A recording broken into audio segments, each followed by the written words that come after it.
안녕하십니까. 암호화폐 정보를 전달해 드리는 닥터 비트맨입니다. 네, 목요일에 아침이 밝아왔습니다. 어떻게 편안한 밤 잘 보내셨나요? 최근 시장 상황이 매끄럽게 흘러가지는 않고 있습니다. 조금 상승할 만하면 하락하고 조금 상승하면 하락하는 모습들이 반복이 되고 있는데요. 그럼에도 지금 시장에서 우리가 상승하지 않는다라는 지루함에 속아서 밀려나는 일이 없어야 할 것입니다. 일단 코인 마켓캡에서 메이저 탑10 코인들 가격 한번 살펴보도록 하겠습니다.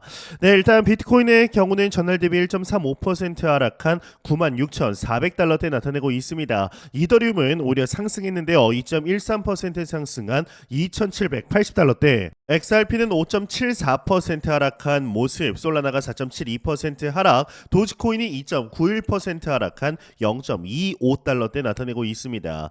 네, 상단에 비트코인 더미넌스 한번 보도록 하겠습니다. 비트코인 더미넌스는 60.4%, 이더리움 더미넌스가 10.5% 나타내고 있네요. 미국이 촉발한 글로벌 무역 전쟁 우려 속에 비트코인이 하락한 반면에 금값이 급등하면서 비트코인과 금 가격 비율이 12주 최저 수준으로 후퇴했다라는 보도가 코인데스크를 통해 나오게 되었습니다. 이 트레이딩뷰 데이터에 따르면 비트코인 가격을 금 1온스 가격으로 나눈 비트코인 대 금 비율은 34까지 하락을 하게 되었는데 이는 지난해 11월 14일 이후 최저 수준이며 지난해 12월 중순 40을 넘었던 정점에서 15.4% 하락한 수치입니다.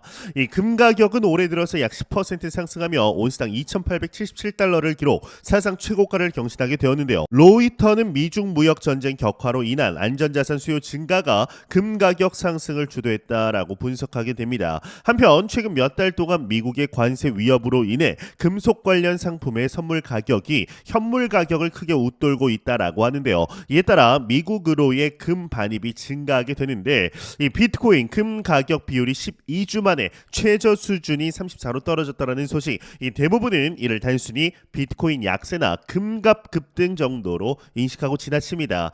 그러나 이 비율이 의미하는 바를 조금 더 깊이 들여다보면 표면적으로 드러나는 가격 흐름을 넘어서 시장의 숨은 시선을 읽어낼 수가 있습니다.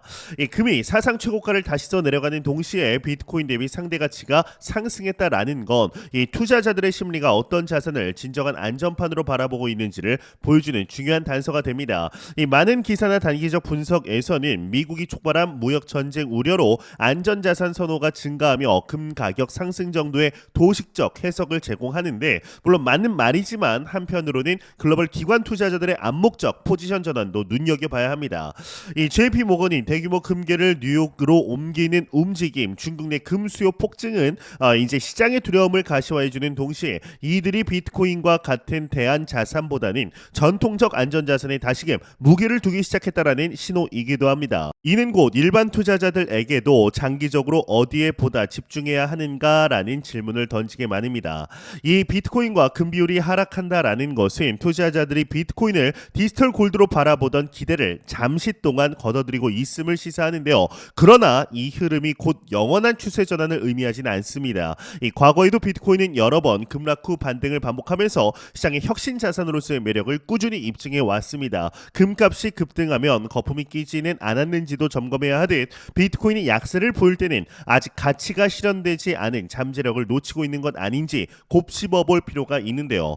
이에 글로벌 1위의 자산 운용사이죠, 블랙럭에서 지난 새벽 하나의 소식이 나오게 됩니다. 유럽에서 비트코인 ETP를 상장할 예정이라는 것인데, 이 블랙록이 유럽에서 비트코인 ETP를 상장할 예정이라는 소식은 세계 최대 자산 운용사가 비트코인 투자 상품을 직접 선보이겠다라는 점에서 매우 의미가 큽니다. 작년에 미국에서 승인한 ETF, 현물 ETF만큼은 아니지만 충분히 시장에 영향을 줄 정도인 거죠.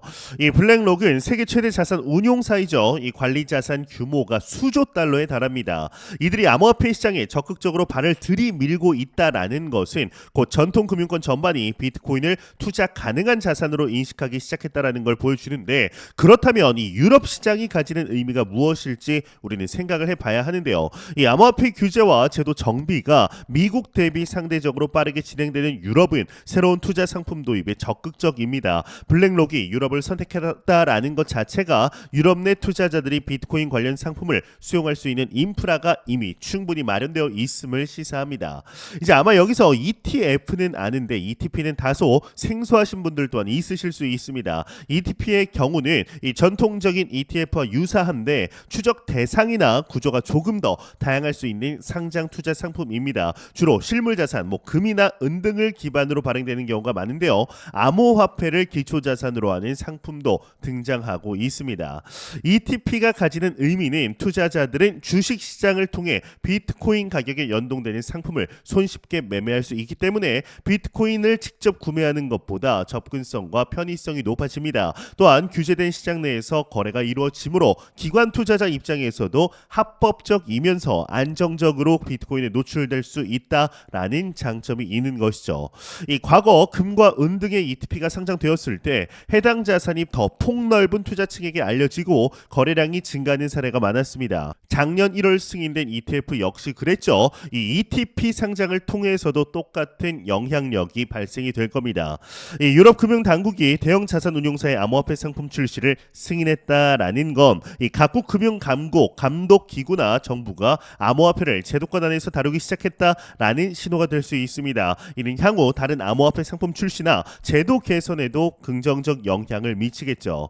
이 블랙록이 유럽에서 비트코인 ETP를 상장할 예정이라는 소식은 암호화폐 시장을 크게 한 단계 끌어올릴 수 있는 신호탄으로 봐도 무방합니다. 이 세계 최대급 자산 운용사의 참여가 곧 다른 기관 투자자나 각국 규제 당국의 관심과 우호적 태도를 끌어낼 가능성이 높기 때문입니다. 결국 이 같은 움직임은 비트코인이 더 이상 주변부 자산이 아니다라는 인식을 확산시켜서 암호화폐 시장 전반에 새로운 자금 유입과 제도적 정비를 동시에 촉진할 것으로 기대가 되는데요. 이와 더불어 이 리플 XRP 관련 하나의 소식이 나오게 됐습니다. 이 리플의 알고리즘 시세 조작을 폭로했다라는 건데 이건 뭔 내용인지 한번 같이 보도록 하겠습니다. 네, 헤드라인을 보게 되면 암호화폐 리플 알고리즘 시세 조작 폭로, XRP 레저 네트워크 마비되었다 헤드라인이 장식이 되어 있습니다. 네, 내용을 보도록 하겠습니다. 네, 암호화폐 리플이 휘청거리고 있다. 알고리즘 시세 조작 의혹 폭로와 네트워크 마비, 그리고 루미스 상원의원의 전략자산 대상에서 XRP 탈락 등이 리플 악재로 지목되고 있는데 일단 오늘은 이 알고리즘 시세 조작 의혹 폭로에 대해서 좀 집중적으로 다뤄보려고 합니다. 이 네트워크 마비 의 경우는 이전 영상을 통해 업로드를 했으니 이 점 참고하시길 바라고 한번 내용을 보도록 하겠습니다. 네, XRP의 최근 급락이 자연스러운 시장 움직임이 아니었을 가능성이 제기가 됐는데 이 시장 전문가들은 매수 유동성의 인위적인 제거와 알고리즘 기반 거래가 급락을 유도했을 수 있다라고 분석을 했다라고 합니다. 오더북 분석 전문가 덤의 경우는 이번 급락의 마지막 단계에서 매수 주문이 사라진 것이 비정상적이다라고 지적을 하게 되었는데요. 그는 주요 시장 조성자들이 매수 유동성을 의도적으로 제거해 가격을 인위적으로 하락시킨 뒤에 저가 매수에 나섰을 가능성을 제기하고 있습니다. 덤은 이러한 움직임이 자연스러운 현상이 아니다라고 강조를 하게 된 거죠. 분석가 빈센트 반 코드의 경우는 XRP와 비트코인, 헤더 등의 헤드라 등의 이 자산에서 거의 동일한 가격 패턴이 나타났다. 이런 동시다발적인 가격 움직임이 알고리즘 기반의 시장 조성 전략과 관련이 있을 수 있다라고 분석을 했다라고 합니다. 이 외의 내용들에 다른 내용들이랑 이제 넘어가도록 하겠습니다. 네, 이 크립토 씬, 크립토 마켓에서 알고리즘 시세 조작이라는 이야기 흔히 들리는 이야기입니다. 하지만 정작 어떤 방식으로 이루어지는지 구체적으로 파악하는 투자자는 많지 않습니다. 이 알려지지 않은 사실 중 하나는 대형 트레이딩 펌들이 복잡한 자동 매매 알고리즘을 사용하면서도 실제로는 이 다양한 거래소 간 차익 거래와 같은 합법적 전략을 병행한다라는 점인데요. 이때 특정 자산이 급락하거나 급등할 때 알고리즘은 반사적으로 주문을 조정하여서 시장에 혼란을 줄 수가 있습니다. 그렇다고 해서 이들을 무조건 조작 세력으로 보기는 어렵습니다. 왜냐하면 이들 중 상당수가 합법적인 유동성 공급자이기도 하기 때문이죠. 이 우리 눈에 보이지 않는 시장, 이 미시 구조는 사실 생각보다 섬세하게 움직입니다. 이제 예컨대 암호화폐 거래소 간 가격 차이가 발생하면 알고리즘은 순간적으로 차익거래 포지션을 잡습니다. 이를 위해 한 거래소에서는 매도를, 다른 거래소에서는 매수를 동시에 실행하는데 이 과정에서 오더북의 매수 혹은 매도 물량이 갑자기 사라지는 현상이 나타날 수 있습니다. 겉보기에는 가격이 조작된 것처럼 보일 수 있지만 실제로는 복합적 주문 집행 전략의 결과물일 뿐인 경우가 많습니다. 물론 거래량이 매우 적은 소규모 프로젝트나 신생 코인의 경우엔 상황이 좀 다를 수가 있는데 일부 세력이 상대적으로 적은 자본으로도 가격을 좌우할 수 있기 때문입니다. 하지만 XRP나 비트코인처럼 시가총액이 큰 자산은 생각만큼 쉽게 흔들리지 않습니다. 이 시가총액이 큰 자산은 이미 글로벌 유동성이 뒷받침하고 있기 때문에 단순한 시세 조작으로 인한 급락이나 급등을 장기적으로 유지하기가 매우 어렵습니다. 몇몇 유명 알트코인이 단기간에 급등락 겪을 때도 그 배경에는 규제 이슈나 대형 기관들의 투자 움직임 등 훨씬 복합적인 요인이 숨어 있는 거죠.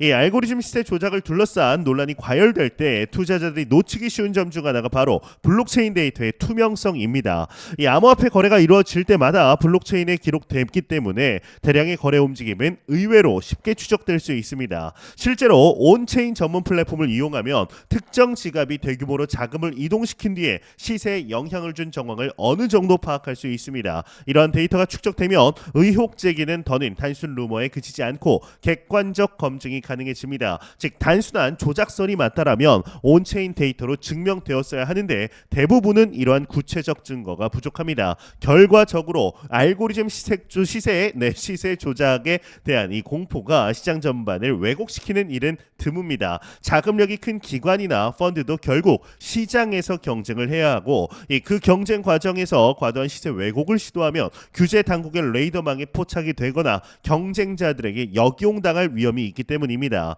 따라서 이 장기 투자를 생각하는 투자자분들이라면 단기 급락이나 의심스러운 급등에 휘둘리기보다는 꾸준히 프로젝트의 펀더멘탈과 온체인 데이터를 함께 살피며 판단하는 것이 현명합니다. 이런 투자 태도가 자리를 잡으면 알고리즘 시세 조작 의혹 같은 이슈에도 과도한 불안을 느낄 필요가 없을 것이다 라는 말씀을 드리고 싶습니다. 네, 공포담의 지수 한번 보도록 하겠습니다. 전날 대비 18포인트 하락한 54포인트 기록하면서 그리드 탐욕 단계 나타내고 있습니다. 이 지수 0이면 공포, 100이면 낙관을 의미하게 되죠.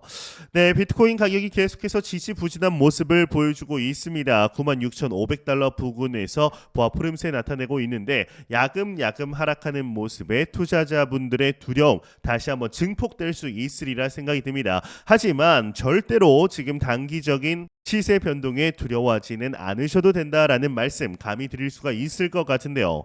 매영상 말씀드리지만 현재 우리는 너무나 좋은 시기 속에 실제적인 투자 진행하고 있습니다. 절대로 단기적인 시각으로 이 시장 바라보지 마시고 장기적인 시각으로 또한 오랜 시간 동안 함께할 수 있는 여유 자금을 통하여 투자를 진행하시길 진심으로 바라보도록 하겠습니다.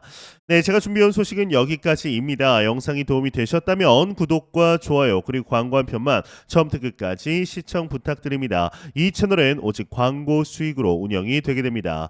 항상 영상 시청해 주시는 시청자분들 구독자분들 너무나 감사드립니다. 오늘 남은 시간 잘 마무리하시길 바라면서 저는 더욱 도움이 되는 영상으로 찾아뵙도록 하겠습니다. 지금까지 닥터 비트맨이었습니다. 감사합니다.